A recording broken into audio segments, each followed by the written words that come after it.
Florida might be on the edge of going all out, with true constitutional carry, no permits, no waiting on government approval, just pure, unfiltered Second Amendment freedom. Sounds like a done deal? Not so quick. This proposal isn't just a minor adjustment. It's a sweeping rewrite with huge consequences. We're talking about redefining who can carry legally, changing how law enforcement handles armed citizens, opening the door to firearms on college grounds, legalizing open carry, and even tossing out Florida's controversial red flag law entirely. And hey, it's Florida. Anything can happen. Still, this could go either way. For the record, everything I'm covering here is based on publicly available information as of July 2025. This isn't legal advice, and it's not political spin, just a plain-spoken breakdown of what's on the table and how it could affect everyday gun owners like you and me. A quick trip through Florida's carry history. Let's roll back the calendar to see how Florida got here. For decades, carrying a firearm legally in public meant a whole checklist of requirements. You had to apply for a concealed carry license, pass training classes, submit fingerprints, clear a background check, and pay a stack of fees. It was the classic "you can carry if we approve" setup. Then, in July of 2023, Governor Ron DeSantis signed House Bill number 543, making Florida the 26th state to recognize permitless concealed carry. That change meant any law-abiding adult over 21 could carry a concealed handgun without getting government sign-off first. But there was a catch: you still had to keep it hidden. That bill didn't touch the long-standing open carry ban. So, while you could carry concealed without a permit, you couldn't walk down the street with your sidearm openly riding in a holster. Florida stayed in the small club of states, along with California, Illinois, and New York, that flat-out banned open carry. Many of us in the gun community saw that 2023 law as progress, but far from the finish line.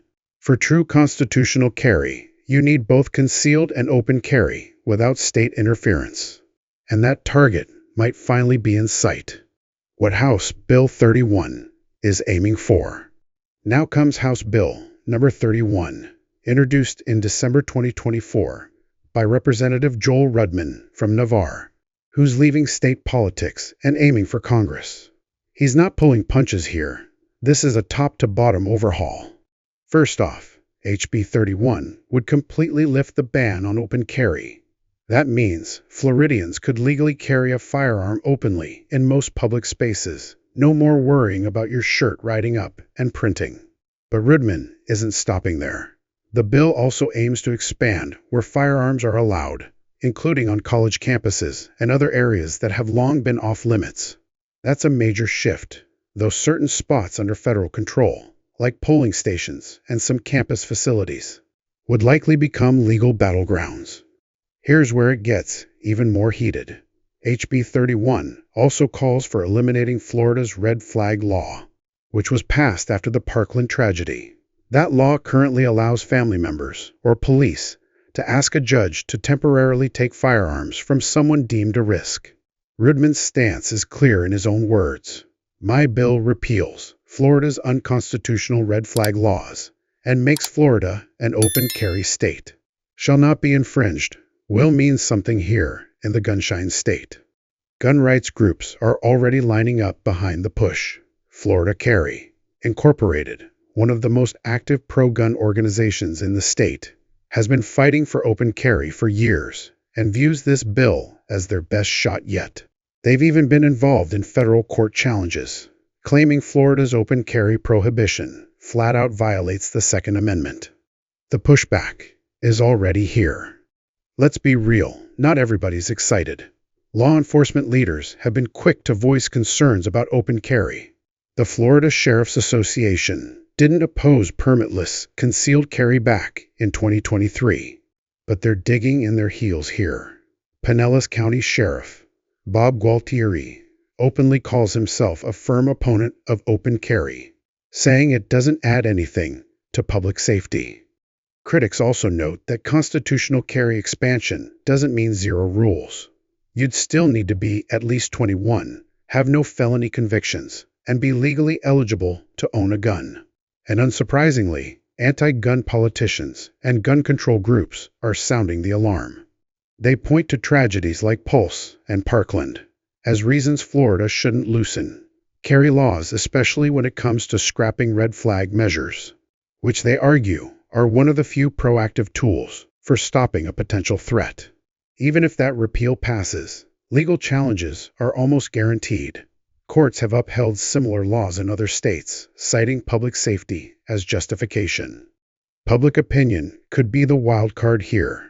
Back in 2023, polling showed roughly 77% of Floridians opposed permitless carry, including over 60% of Republican voters. Whether that sentiment has shifted in 2025 is anybody's guess. But it raises the question, are lawmakers outpacing what their constituents actually want? What it means for everyday people. So how does this really play out for the average gun owner, or even for someone who doesn't carry at all? If you already hold a Florida concealed weapons or firearms license, the change could be huge. That laminated card would shift from something you need to completely optional. No more renewal fees. No more state-mandated classes. You'd gain the option to carry openly in addition to concealed, without hiding your sidearm under a shirt or jacket. For first-time buyers and younger adults just entering the firearms world, the hurdles would drop almost entirely. No drawn-out application, no government-mandated training. Just pass your background check and you're cleared to carry.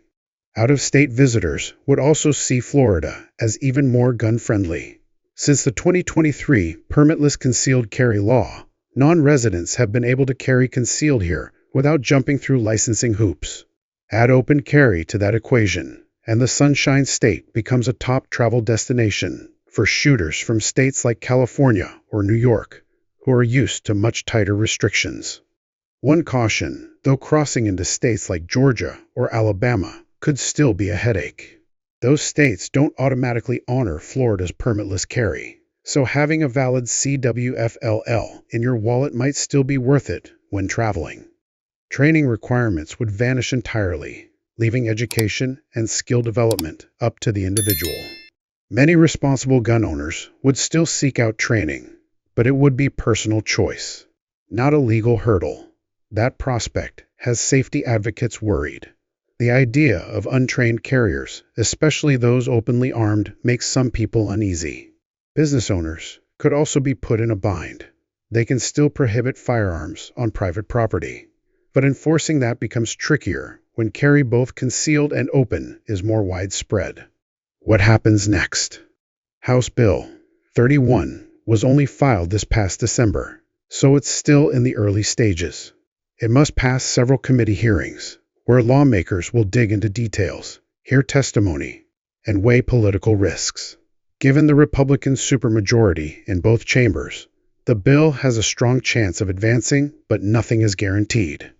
Leadership positions will matter. In 2023, then Senate President Kathleen Passidomo intentionally left open carry out of the permitless carry bill, citing strong opposition from the state's sheriffs. This year's incoming Senate President, Ben Albritton, has already signaled that he sides with law enforcement in opposing open carry. That could slow things down or reshape the final version. If the bill clears both chambers, changes wouldn't happen overnight. Florida tends to include implementation delays in major gun law overhauls, meaning there could be several months between the governor's signature and the day it takes effect. And legal challenges would almost certainly follow, especially targeting the repeal of red flag laws. Those cases could land in federal court, where the Second Amendment legal landscape is shifting fast. For those following closely, expect committee hearings to kick off in January, with floor votes likely in March or April. If all goes smoothly, the new rules could be in place by mid to late 2025. The bigger picture. Florida's not alone here. More than half of all U.S. states already allow some form of permitless carry, and each year, new legislatures push further toward full constitutional carry. What makes Florida's move so significant is scope jumping from a state with one of the strictest open carry bans to one of the most permissive systems in the country. Florida already enjoys a strong pro-gun reputation, thanks to its concealed carry culture. If House Bill 31 passes, it would cement that image and could serve as a model for other red or swing states considering similar legislation. For Second Amendment advocates, this feels like the payoff from decades of political and cultural work. For gun control supporters, it's a major setback they fear could erase key safety measures. And for law enforcement, it presents a challenging new reality: more armed citizens in public, fewer training requirements, and a need to adjust protocols accordingly. One thing's certain: the stakes are high, the debate is heated, and Florida's decision could set the tone for what constitutional carry really means in practice. Your turn. So, where do you land on this? Is this the natural next step in restoring constitutional rights, or are there still good reasons to keep training mandates and red flag laws on the books? Let us know in the comments. If you want clear, real-world firearms law breakdowns without the political spin, hit that subscribe button and ring the bell. These changes affect everyone, whether you carry or not. Stay sharp, stay informed, and we'll see you in the next one.